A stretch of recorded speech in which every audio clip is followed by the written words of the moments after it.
शरद पवार मार्गदर्शकाच्या भूमिकेत।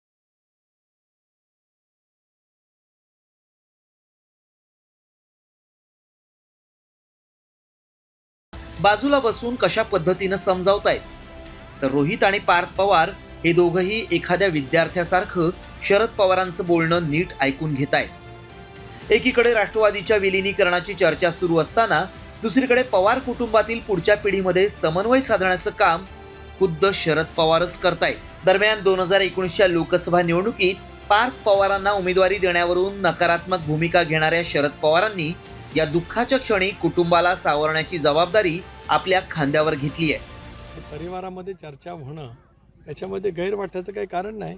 शेवटी त्या अशा प्रसंगातल्या चर्चा किंवा बोलणं संवेदना मनामध्ये ठेवून हे आपल्या परंपरेला किंवा आपली जी काही आतापर्यंतची ज्यावेळेला दुःखद घटना घडतात, एखादी घरातला वेगळा प्रसंग असतो, त्यावेळेला कुटुंब एकत्रितपणाने बोलत असतं। त्यामुळे त्याच्यात कोणालाही वावगं वाटण्याचं काही कारण नाही। शरद पवारांच्या राजकारणाबद्दल कुणालाही वेगळं सांगण्याची गरज नाही।